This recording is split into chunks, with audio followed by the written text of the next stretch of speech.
The last 9 months have been incredibly tough for us as a family.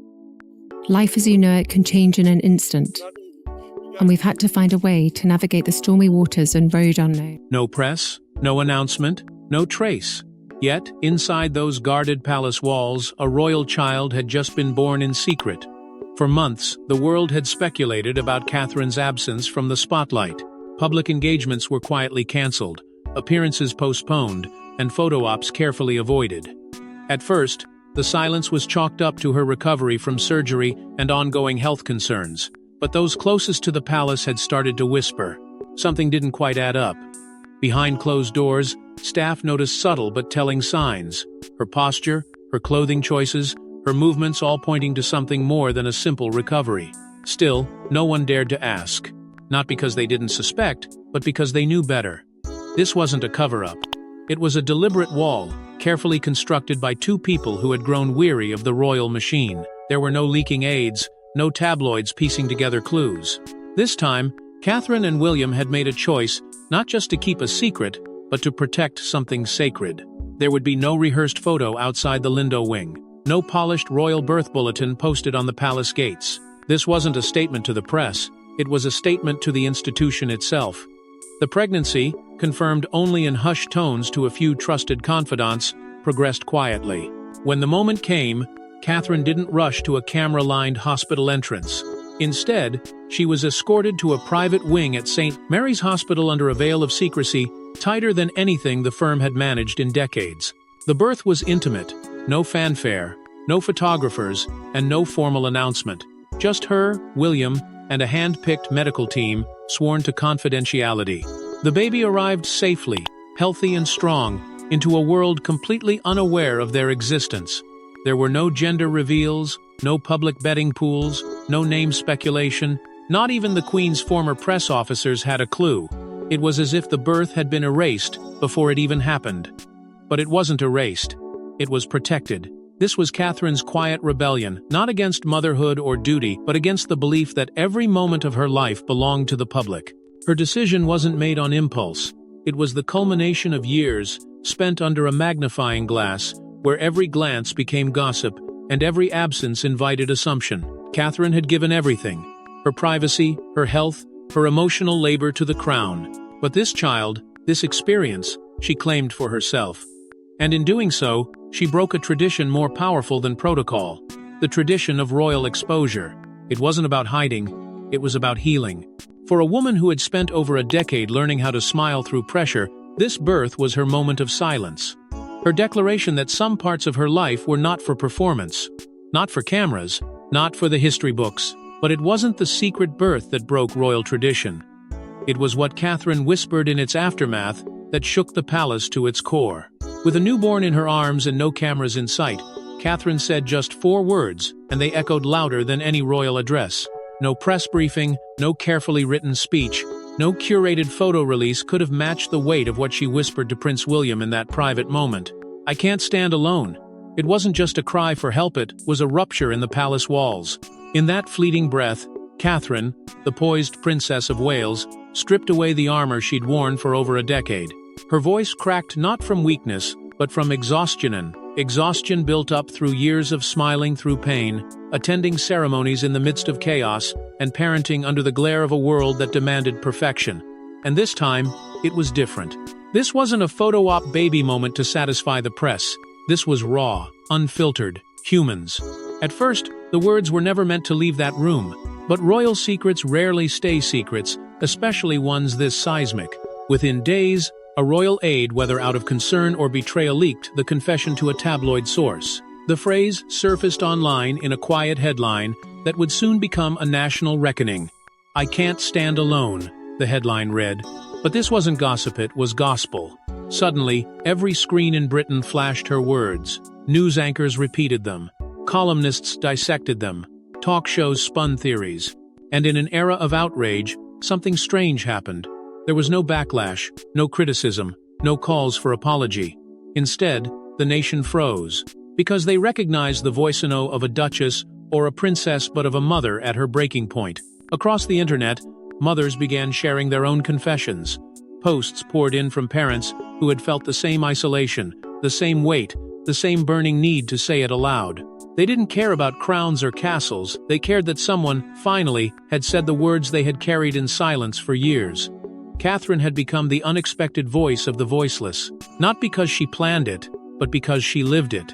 And her truth shattered one of the monarchy's most powerful illusions. That royal women are made of steel, that motherhood within the palace is free of pain, and that duty is always effortless. Catherine's whisper revealed the cost of composure, the price of silence. Even inside the palace, reactions were immediate. Some senior members were shaken not just by the confession, but by the fact that it had resonated so publicly. For years, the firm had projected an image of serene continuity. Catherine had always played her part. Until now. Her vulnerability wasn't seen as failure, it was seen as leadership. Because in that raw admission, she exposed the cracks beneath the gold trim. The perfection had been a mask, and now, the world saw the woman beneath it. A woman stretched thin. A mother overwhelmed. A wife trying to hold together a family in a gilded cage. But instead of being scorned, she was seen. To understand the pain behind those words, we must go back to a young girl from Berkshire, destined for a crown she never asked for. Before the palace gates ever opened for her, Catherine was just a schoolgirl, with dreams far from royalty, and no idea what awaited her. Born into the kind of life that prized hard work over headlines, Catherine Elizabeth Middleton was raised in a home that never whispered of tiaras or thrones. Her parents, Michael and Carol, built their lives from the ground up, creating a business that gave their children the kind of stability many could only hope for. There was no generational wealth, no blue-blooded legacy, only long hours, strong values, and an unshakable belief in education, discipline, and grace. Catherine absorbed it all, not because she was taught to perform, but because she watched her parents live it. At school, she stood out not because she demanded attention, but because she didn't. Marlborough College saw a girl who balanced academic achievement with quiet leadership. She didn't speak the loudest, but when she did, people listened. She was athletic, thoughtful, and driven. Yet, beneath her natural charm was a steel core, the kind of inner resolve that didn't need affirmation.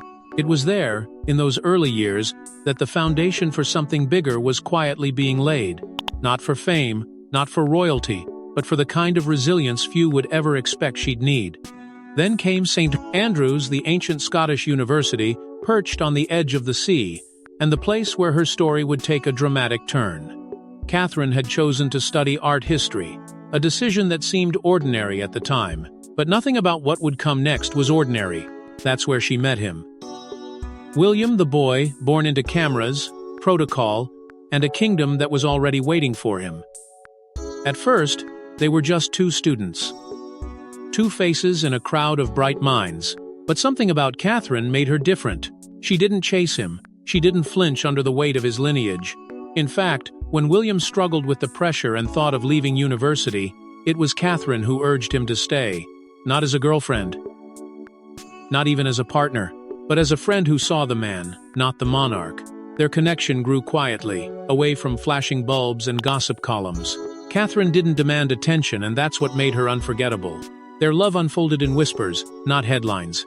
Even when rumors began to circle, they protected their relationship with the kind of determination that would become a theme of Catherine's life. She didn't use her proximity to royalty as leverage. She didn't bend to public curiosity. She chose silence over spectacle. And in that silence, she built something real. There was something rare about her. A stillness in chaos. A strength that never shouted. Catherine wasn't molded for royalty. She wasn't trained for the spotlight. And yet, she was already carrying the calm and composure the monarchy had been searching for. Her love story was never just about William. It was about a girl who stayed grounded when the world tried to lift her up too fast. A girl who walked beside a future king but never let the crown define her steps. But when the world finally did notice her, it wasn't love they focused on. It was the pressure to be perfect. Her smile lit up a wedding, watched by billions, but no one saw how heavy the crown already felt. On the 29th of April, 2011, the world stood still as Catherine walked down the aisle of Westminster Abbey, transformed in the public eye from a commoner to the Duchess of Cambridge. The dress, the carriage, the balcony, kiss it all played out like a fairy tale. But fairy tales don't show the toll behind the scenes. While the cameras captured a radiant bride, the reality behind the veil was more sobering.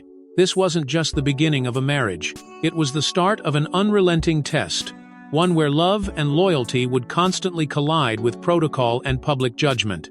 Almost overnight, Catherine was thrust into a system steeped in centuries of expectation. Gone were the days of university, anonymity, and private strolls with William. Every movement, every word, every outfit became public property. And with that exposure came scrutiny. Comparisons to Princess Diana emerged immediately, as if the world had been waiting to cast a new leading lady in the same tragic narrative. But Catherine didn't play the part people expected. She didn't attempt to become Diana. She didn't rebel, nor did she retreat. Instead, she absorbed the pressure quietly, pushing forward with a grace that concealed the growing cracks within. Then came the children: George in 2013, Charlotte in 2015, Louis in 2018. Each birth was met with global celebration, but each also meant more demands, more eyes, more expectations. Catherine faced the impossible task of raising her children under a microscope, expected to be both the perfect royal and the perfect mother, simultaneously. The public saw the polished photos outside the hospital, the matching outfits at royal events, the tender moments caught on camera. What they didn't see was the exhaustion, the sleepless nights, the weight of knowing that even her most human moments, her childbirths, her family walks, her parenting choices would be analyzed, praised, or criticized by millions. She worked tirelessly behind the scenes. The invisible labor of royalty meetings, briefings, engagements, and charitable commitments didn't earn headlines, but it shaped the institution. And still, the comparisons to Diana loomed, heavy and relentless. Where Diana had been rebellious and emotionally raw, Catherine was steady and measured, and somehow, that too became its own controversy. Critics called her too safe, too quiet, too controlled. As if surviving the relentless pace of royal life with dignity wasn't a feat in itself. Through it all, she balanced on a tightrope between tradition and modernity, public and private, duty and desire. She couldn't afford to stumble. And so, she smiled. She waved. She showed up. And the world, wanting so badly to believe in the fantasy, never looked closely enough to see the toll it was taking. Behind that crown was a woman carrying not just the expectations of a nation, but the quiet ache of someone slowly losing herself under the weight of the role. But life behind the palace doors was becoming harder to balance, and Catherine's health soon gave way under the strain. Behind the carefully curated photos and polished events, her body was quietly crying for help. The smile was still there, but it no longer reached her eyes. The waves continued, but they masked a body unraveling beneath tailored dresses and royal posture. In early 2024, the illusion cracked. Suddenly, Catherine vanished from the public eye. Engagements were quietly cancelled. The palace released vague statements about planned procedures, but behind those soft words was something far more serious. An emergency that couldn't be choreographed or delayed. Catherine had been rushed to the London clinic for abdominal surgery. And while the operation itself was deemed successful, what followed was a silence that stirred fear far beyond the palace walls. Weeks passed. Questions mounted. Where was she? Why hadn't she been seen? When would she return? For a woman who had become the monarchy's most reliable figure, her absence echoed louder than any speech. The press speculated. The public whispered. But Catherine said nothing until she had no choice. Then, in a single, unguarded moment, the silence shattered. A video, filmed at Windsor, was released in March. No makeup, no royal setting. Just Catherine, sitting calmly, revealing the words no one expected. She had cancer. The confession struck like thunder. The world paused. Royal fans held their breath. This wasn't just a princess announcing an illness. It was a woman laying herself bare. Her words were calm, but the weight behind them was undeniable. She spoke of shock, fear, of having to process the news privately while also protecting her children. No theatrics, no dramatics. Just truth delivered with a grace that made the moment even more devastating. It felt like Diana all over again. Not because of the disease, but because of the courage, the vulnerability, the raw humanity in a world that so often demanded perfection. And yet, even in the midst of her illness, Catherine remained composed. She reassured the public. Thanks to the doctors, spoke of hope. It wasn't an act. It was her instinct to comfort others even while fighting a battle inside her own body. As tributes poured in from around the globe, something began to shift. Catherine wasn't just admired now, she was understood. Her years of quiet endurance made sense. The perfect princess had never been untouched by pain. She had simply mastered the art of carrying it with grace. But behind the scenes, the pressure to recover, to protect her children, to reassure the public while facing chemotherapy, was all-consuming. Yet she never retreated. Her role remained intact. She issued statements, oversaw projects, and even appeared briefly with her children for Mother's Day, not because she had to, but because she wanted to. Her devotion to duty had never been clearer. Her strength is never more evident, and her humanity is never more moving. And just when the world thought they'd seen the hardest part, Catherine had already hidden another truth. While the world worried about her cancer battle, Catherine had already brought a new life into the world completely unseen. No rumors, no leaks, no whispers loud enough to escape the iron walls of Windsor. In an era where even the smallest royal detail becomes headline fodder, she had pulled off the unthinkable. A royal pregnancy, carried to term, without the public ever knowing. There were no blurred paparazzi photos, no sudden changes in wardrobe to analyze, no suspicious disappearances.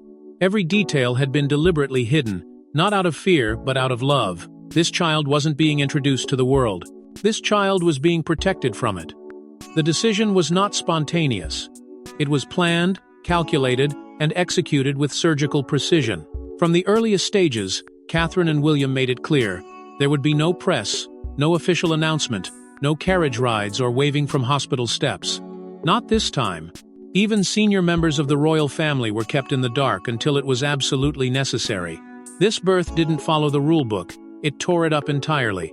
When the time came, she was taken quietly to a private wing, where only a select medical team handpicked and vetted for loyalty stood by. William was there. No cameras, no public statements, no hint to the outside world that the line of succession had just quietly expanded. And when the baby arrived healthy, safe, swaddled in the silence of secrecy, the world remained oblivious. No name, no gender, no weight or length, nothing. Not a single detail slipped. And that silence said more than any royal proclamation ever could. Because this wasn't about hiding, it was about reclaiming something the crown had stolen long ago. The right to be a parent, privately. A right denied to Diana. A right denied to Catherine for her first 3 children. But not this time.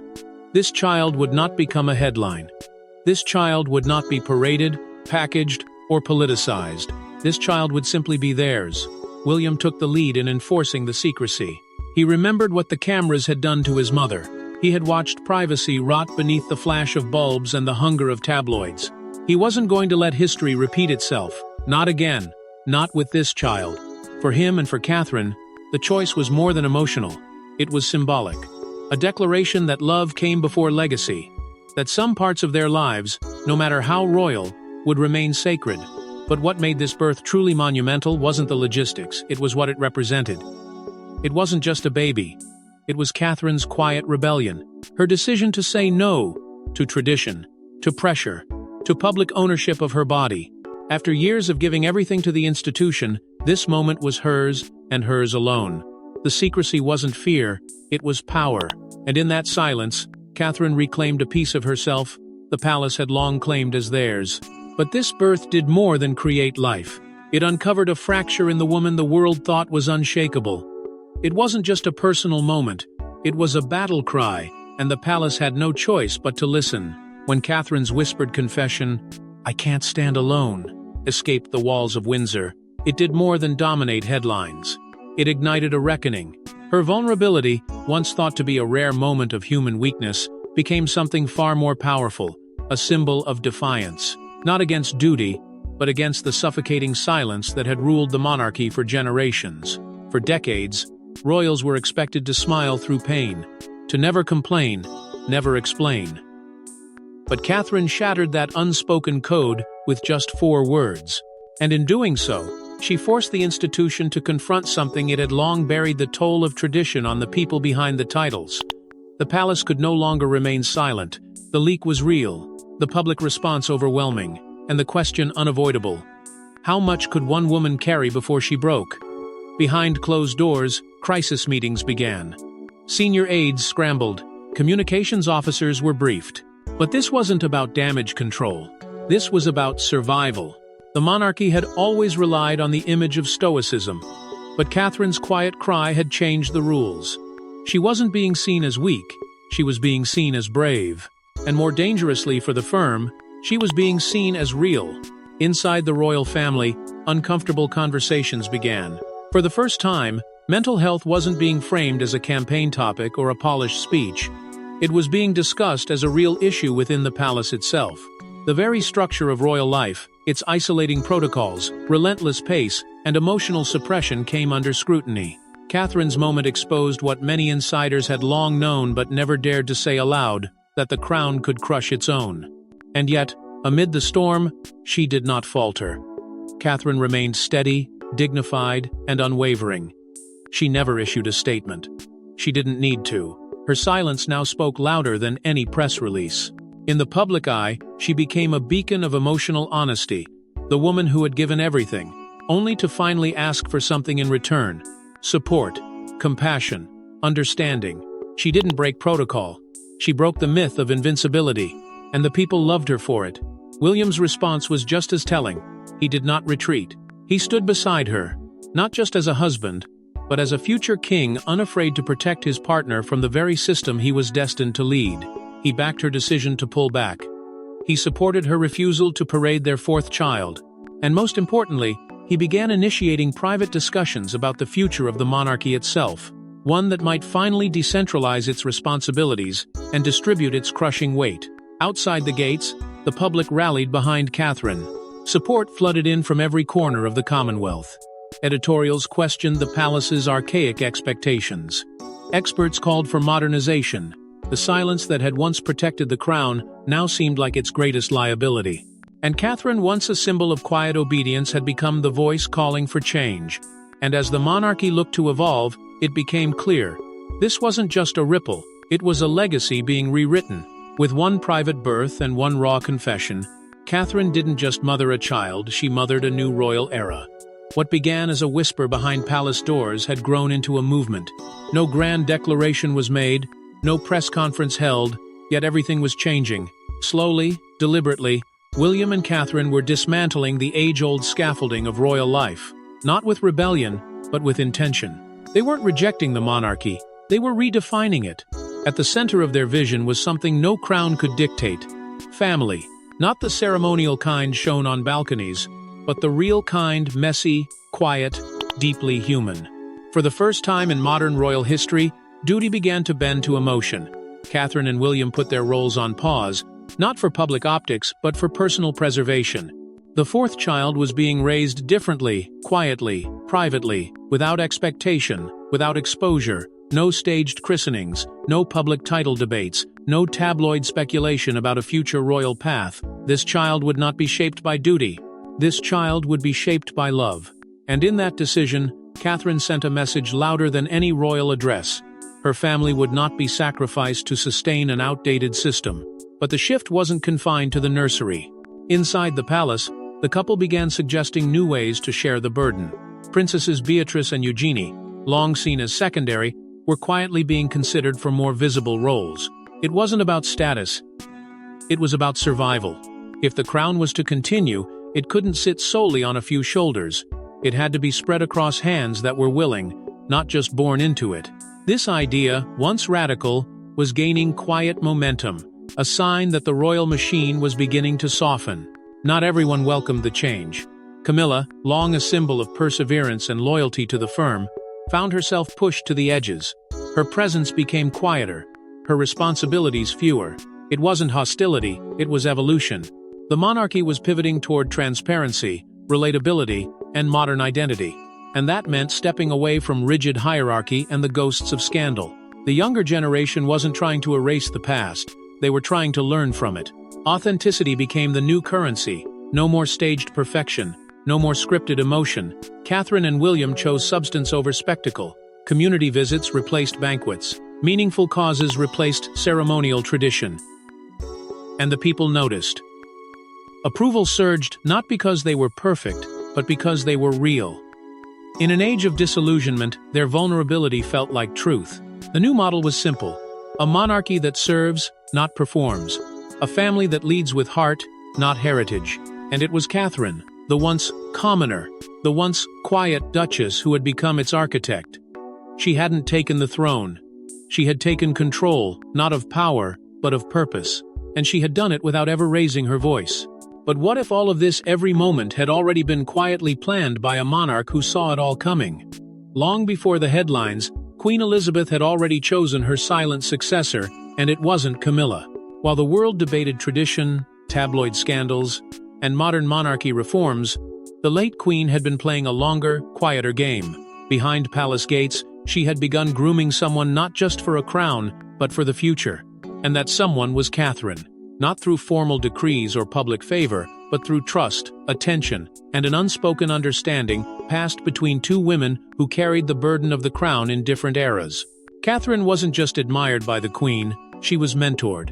Not in front of the cameras, but in private, where power is truly handed down. It started with personal visits, always away from the spotlight.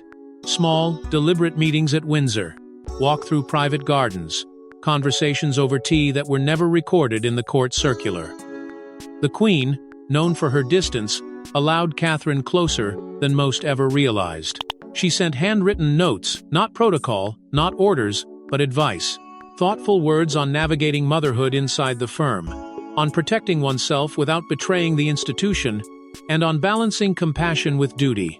Elizabeth had seen what the crown could do to a woman, how it isolated, how it demanded silence, and how it rarely forgave vulnerability. She wasn't about to let history repeat itself.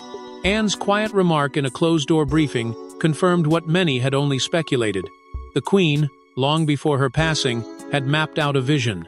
And in that vision, Catherine would not merely be a consort, she would be the foundation.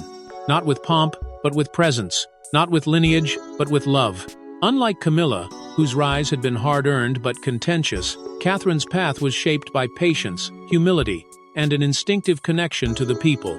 Camilla had fulfilled her duties with unwavering formality. But Catherine had forged bonds with children, mothers, communities that transcended titles. It wasn't a contest, it was a contrast, and the Queen knew which one would carry the monarchy into the modern world. Still, it wasn't without consequence. Camilla, who had waited in the shadows for decades, began to feel the quiet displacement. She wasn't being pushed out, but she was no longer at the center. Her public appearances grew fewer. Her statements are less significant. The cameras started to linger longer on Catherine, and not just because of youth or fashion, but because of resonance. Catherine wasn't speaking louder. She was being heard more clearly. And yet, Catherine never reached for the crown. She didn't need to. The Queen had already placed it near her, not on her head, but within her reach. Through subtle signals, through legacy, through preparation. What Catherine inherited wasn't just admiration, it was responsibility.